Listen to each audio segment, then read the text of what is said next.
My name is Saujinath. I live in the village of Dhrangadhra. 100 years ago, we snake charmers known as Phulwadi Madari's clan lived in the town of Pali in the district of Jodhpur. From Pali, the Madari moved a lot like nomads. They kept donkeys and camels. On top of the donkeys lay a blanket with pockets. Children sat on top of the camels. From town to town they went, staying a few days here and there like nomads. Slowly, they came to a town called Bhuj. Stories arose of a magic snake called Bhujionag. The snake from Bhuj had a magical jewel on its head called a mani. The Bhujionag was very powerful. There were 4 brothers, Lalwadi, Phulwadi, Dhantarved and Jumovadan. They heard the story of the magic snake. They wanted to catch the snake and take its money. Jumovadan, a snake charmer, was a great magician. He walked on air and he could fell a bird mid-flight. He could kill the trees and plants with one spell, or conjure up plants and animals with another. So, the snake charmer Jumovadan learned of the snake with the magic jewel. He was so happy. The 4 Madari brothers wanted to capture the snake's magic. The snake with the money found out about this. So he burrowed away into his anthill home located in Bhuj mountain. One brother, Lalwadi, found the anthill that the snake was hiding in. The brothers played their flutes by the anthill to hypnotize the snake.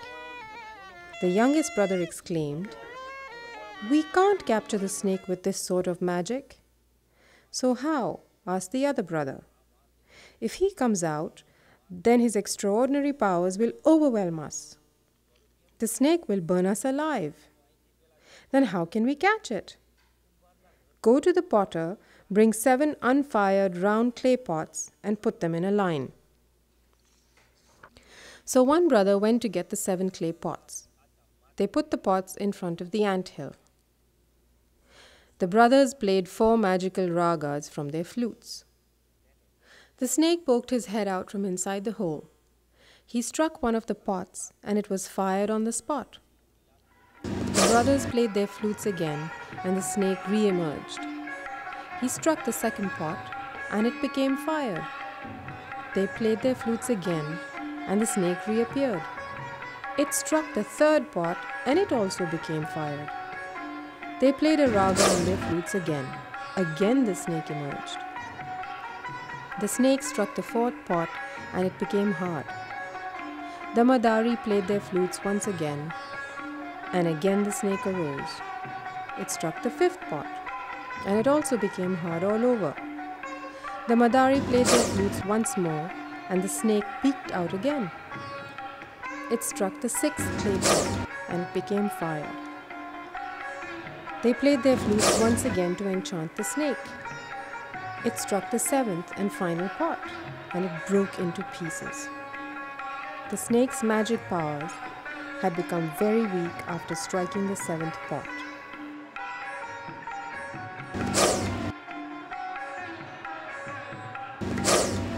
So the Madari brothers captured the snake and took the jewel from its head, the money.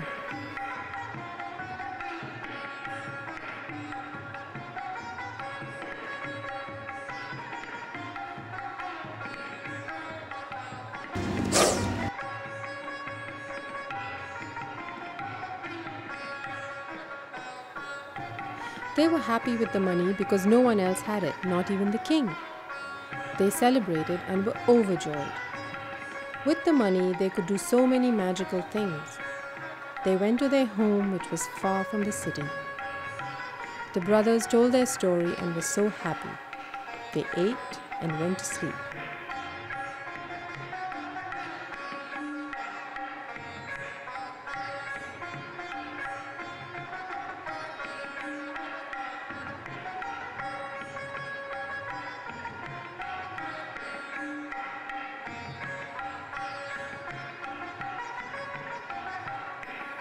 At night, the snake went to the king of Bhuj.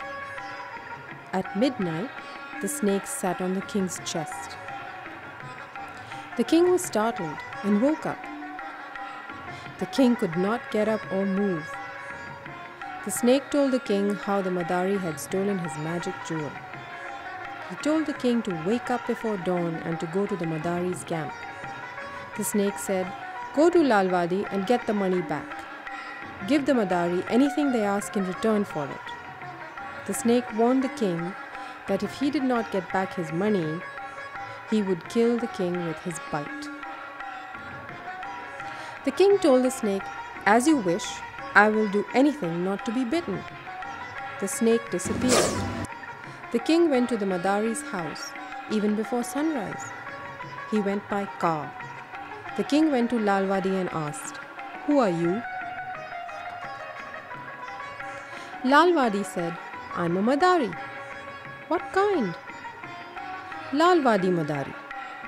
"Will you tell me the truth?" "Yes, I will speak the truth." "Did you take the snake's magic jewel yesterday from Bhuj?" "Yes, so what?" replied Lalwadi.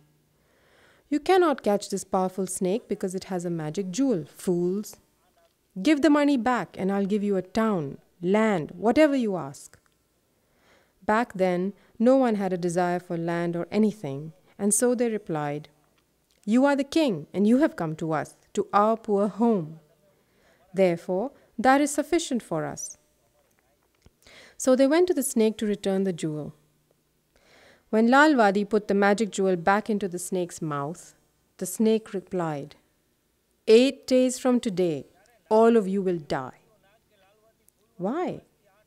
"You took my magic jewel, causing me distress. Therefore, 8 days from today, you will die." Everyone was worried and thought, "How can we die? We have powers. We walk 1/2 hand's length above the ground, and if a bird flies above, we can make it drop. If we cast a spell at a tree, it dies. We can also revive a dead tree and bring it back to life, blossoming with another spell." Lalwadi said, "We'll see how we can die in 8 days." The snake went back to his home. The 4 brothers got their donkeys and decorated their camels and went to Bhuj mountain. They went back and forth along the mountain base on days 1, 2, 3, 4, 5, 6, and 7, until the 8th day, when they were still going back and forth near the mountain. The snake disguised himself and became a magic wand of pearl. And where the brothers roamed, the snake presented 125,000 rupees worth of pearls. And the snake said to himself, "They will pass in front of here." Lalwadi stopped and looked, thinking to himself, "This pearl staff is so special that even a prince can't own such a pearl. How did this wand of pearl get to this mountain?" He asked his brothers, "What should we do?" "Without getting off your camels, pick up the pearl wand." The Madari had not seen a pearl wand such as that wand in many generations. The elder brother made his camel bend down, and he picked up the pearl wand and put it in his lap. The donkey and camel train moved on. As they were walking, Jumovadan, the snake charmer, experienced an itchy feeling on his back. So he took the pearl wand and kept the tail of the wand in his hand. With the head of the wand, he scratched his back. At that point, the snake revealed its true form and bit him on the back. The snake charmer threw the snake down, saying, "I've been betrayed." The snake stood below the men, swaying back and forth, and said to the brothers, "Didn't I tell you that you would die in 8 days?" Behind him, the snake charmer was unable to see the snake and was unable to reach out to pull it away. By the time the snake charmer, Jumovadan, reached home, he was dead. Before he died, he said to his brothers, "Don't burn me, don't bury me, but do what I tell you." They said, "What?"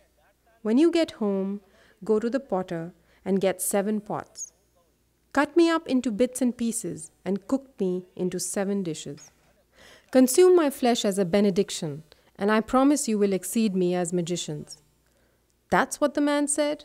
"Yes, that's what the man said." The brothers said to their dying brother, "Whatever you command, sir, we will do." They went home and bought 7 pots. They cut up pieces of their dead brother and started boiling them. The snake Bhujio learned of the snake charmer's dying command. The snake thought to himself, if these men consume this flesh, then none of my race will be able to survive. I'll have to find some remedy to stop this. The snake Bhujio took the form of a Brahman and went to where the snake charmer's flesh was being cooked. So the Brahman said, "Give me alms." They replied, "Sir, at this time we cannot offer any alms. Come after an hour, and what we can, we will give to you."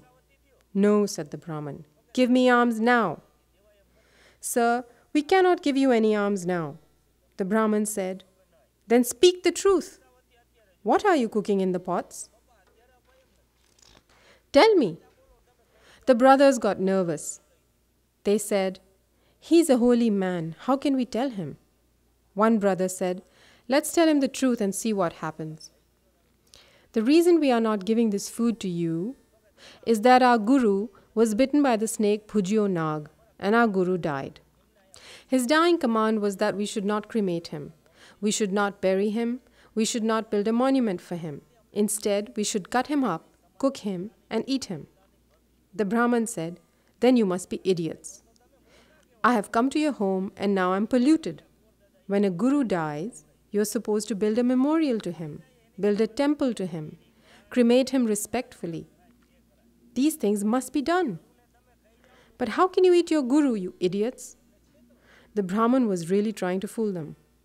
The brothers were plunged into doubt and said, "The Brahman is correct. Can we eat our guru? That is certainly wrong." They asked the Brahman what they should do. The Brahman said, "If I eat, you and your progeny will be prosperous." The brothers said, "We will do as you say. Go to the shop and bring 7 lengths of fabric. Here, I will give you the rupees." So the Brahman gave them the money. He told them to make the fabric each 1 meter long. The brothers bought 7 pieces of red cloth. Tie the mouths of each of the pots firmly with a piece of cloth. They tied them securely. They tied their mouths?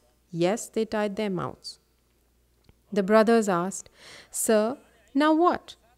The Brahman said, "You come with me. Place these 7 pots in the ocean, and you will be prosperous forever." "As you say." They took the 7 pots and put them in the ocean. The 7 pots floated to Kamrudesh. Where? Kamrudesh. When the pots arrived at Kamrudesh, the people opened a pot and saw inside 32 types of dishes. The flesh was transformed into a banquet of 32 dishes. The people in Kamrudesh ate this food. Those people ate it. Yes, sir, they ate it all. This is how our true magical heritage was pulled away to Kamrudesh. Kamrudesh, where the rats pull the plow and the cat takes away the food. Kamrudesh still exists even today. Any person who goes there never returns. Remarkable. The rats pull the plow and the cat takes the harvest? Really? Yes, it's like that. In the daytime, the men are made into bullocks to plow the fields, and at night, they turn them back into men. Whatever was our real magic has been pulled away, and what has been left to us is simply the overflow from the pots. The real magic of Lalwadi and Pulwadi went away to Kamrudesh.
India, Day 14, Dhrangadhra, Gujarat.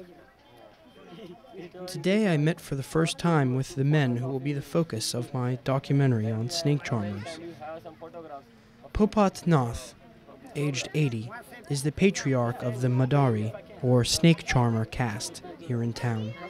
His son, Saji Nath, 45, gave a command performance for me upon arrival. He did a magic act, followed by a bit with a scorpion, and finished with the king cobra. The village where the Madari live is 15 or 20 minutes away from the Ajitnivas Rajmahal, which is the palace where I'm staying here in Dhrangadhra. I took an auto rickshaw from the palace to Vadipara. It's about 2 miles or 5 kilometers. The small encampment on the fringe of town where the encounter took place.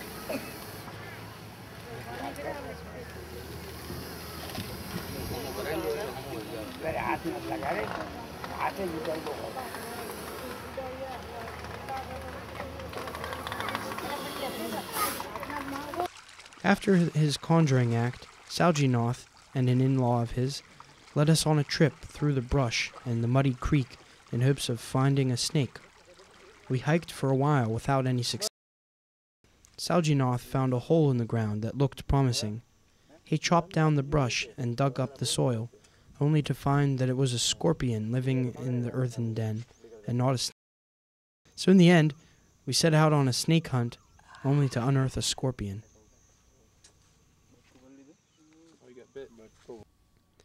India, Day 17, Dhrangadhra. I've not been to Vadipara since my first visit, which was 3 days ago now. I'm attempting to document the lifestyle of an endangered community in a foreign country by engaging with individuals who reside on the other side of a language barrier. I anticipated a challenge when I began researching this project, but I could never have estimated just how challenging it would turn out to be in the end. The Madari, or snake charmers, belong to a sub-caste of the Untouchable Varna. Based on what I have observed thus far, and what I have read prior to my coming here, their encampment is in a sad state of affairs. I was told that they do not have enough money to clothe all their children, and the standard of health and hygiene in the nomadic Rajasthani snake charmers community is also lacking in quality.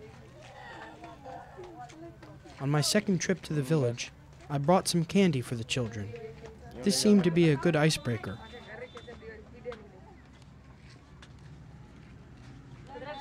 Saljinath and his wife and the other women in the village performed some of their traditional folk singing.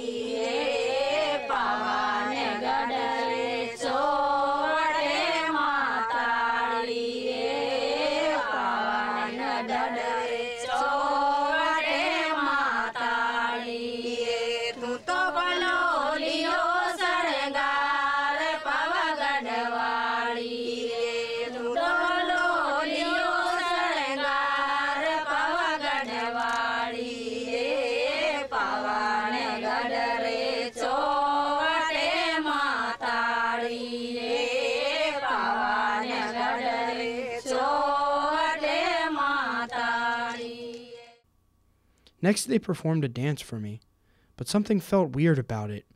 I felt as if the performance was very forced and lacked the emotional stimuli that would make for a spirited dance.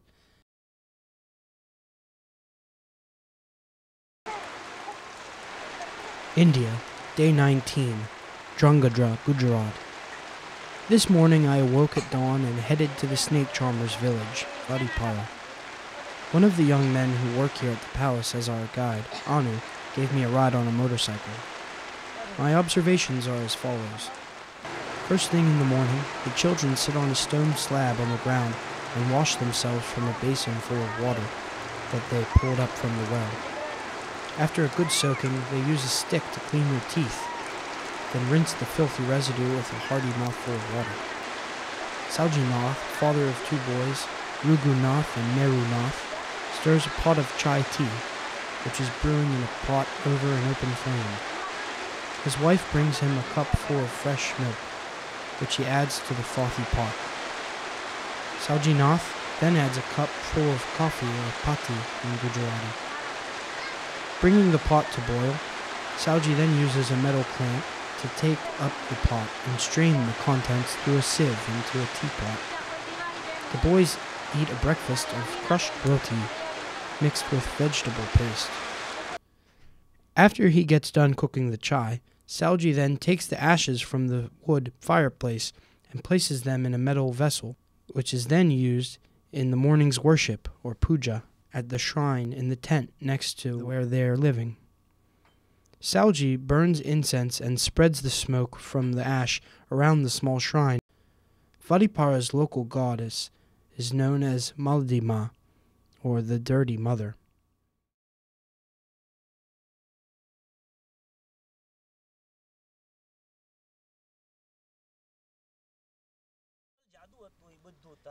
India, Day 33, Dhrangadhra, Gujarat. The other day, I went out into the field and conducted an interview with Saji Nath. My professor, Dr. Jayasinhji Jhala, assisted with the questioning. I shot an hour of video. I got some great material for use in the documentary. Saji Nath began by orating a myth handed down from generation to generation about how his ancestors came to live in their current condition. The Madari are a nomadic people who originated in Rajasthani and currently reside in an encampment at the edge of town on the fringes of Dhrangadhra. Saji Nath went on to talk about how some of his people were roughed up by the police not too long ago. Being a Madari is not an easy life, but somehow these people managed to eke out an existence in their tents on the edge of town, roaming about, making money performing for the villagers. Saji Nath gave us a demonstration of how he handles the king cobra.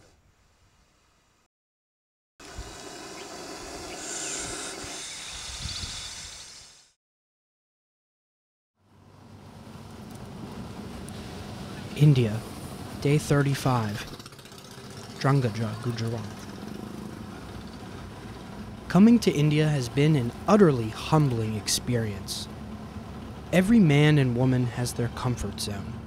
This is a place in which they dwell and seldom venture too far away from, for fear that something beyond their control may happen that will carry with it adverse effects. In the case of my coming to India, I have chosen to do just the opposite of what may be considered safe or comfortable. I put myself onto a Russian airliner where, for 20-some odd hours, I flew, then landed, then flew, then landed again, in a land beyond the ocean of Atlantis, beyond the seas of Middle Earth and Arabia, only to find myself smack dab in the center of the most foreign place I've ever visited in my life. It should be no shock or surprise that this would be the case. After all, I've flown more than 7,000 miles to get to my destination, traversed so much ground that the clock reads a time 10.5 hours different than that which I'm acclimated to. In the days and weeks and months since I've left my home for this place called Dhrangadhra, far, far beyond all that is familiar to me, I have lost weight. I have lost articles of clothing. I have lost all sense of self and identity. I have lost my sanity, then regained it all again. At times, I have lost connectivity with the rest of the world, be it via telecommunications or simply interpersonal relationships. I have lost the right to be the person I was when I left America. I have lost all semblance of the life that I leave behind. In its place, I shall return to America a different man, a changed man. This trip has been a trip of self-discovery more than anything else. The world is my mirror. I'm beginning to see myself and others in a new light, a light that does not shimmer so brightly in dark places, but shines brightest in the day and reflects the most beautiful colors across the sky just before sunset. In India, They call this time of the evening cow dust hour, or goduli in Hindi. Cows, buffalo, oxen, camels, goats, sheep, pigs, chickens, dogs, cats, rats, mice, birds, parrots, pigeons, magpies, peacocks, insects galore. I've never seen so much life cohabitating in one place as I have seen in the last month in Gujarat. I've been in near collisions in rickshaws with livestock blocking the road. I've stepped in dung, marvelous dung, holy dung, the most fertile of all substances. I've been bitten by mosquitoes and perturbed by the incessant nuisance of flies. I've choked on the air, so thick with dust and exhaust and pollution that one can hardly breathe. I've likely taken a few days, maybe even weeks or months off of my life for treading in such murky waters, but I'm all that much more alive for doing so. I've never seen so much life in the face of so much adversity than in this place they call India. However little of it I've seen for however little time. I've stared death in the face, contemplated malnutrition, poor hygiene, and overall lack of public health. I've stared death in the face, hungry birds eating deceased avian brethren, cows lying in the dusty streets with their muscles atrophying from exhaustion, dogs that look like they've suffered nuclear fallout. All the while, I've stared death right in the face. I've never seen so much life. I've walked in the presence of beggars and thieves, merchants and holy men, princes and warriors. I've eaten food cooked over an open flame or cooked in a fry chef's greasy kitchen. On the best days, I ate the best well-spiced delicacies India has to offer. On the worst, bland, dull dishes cooked out of spite for tourists.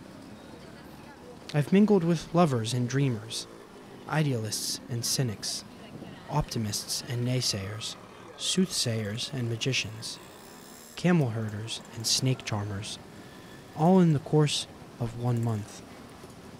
I've seen triumph and failure, experienced problems and come up with solutions, been on high only to fall into the depths of the depressive low. So I picked up again and pressed on, forever with my eyes turned to the heavens, my camera in one hand, the other in a gesture of worshipful praise. Jai Mataji, praise be the Mother. I've never seen so many devoted followers to the ways of faith, whatever faith that may be. I've never seen so much corruption on such a widespread scale, from small-time crooks to big-time frauds. The spirit is strong in India, but the morale is low. A wave of energy rushes inwards from the shores of the Arabian Sea at regular intervals. Shock waves are felt throughout the countryside. Gujarat has been through a lot in the last decade. First there were the riots, and then in 2001 the earthquake, followed by the famine, and then there was the plague in Surat. I've never seen such resiliency and composure amongst a people who have been tormented so much, the way they have for centuries upon millennia, comfortably bunkered down to weather out the storm in their niches they've carved out for themselves. In the eons since God first breathed life into the universe, the world has seen a great deal of change, but some things stay the same. Beggars will still be beggars, thieves will still be thieves, and wise men will remain wise men, unless the waves of the monsoon get higher and higher and sweep them all away.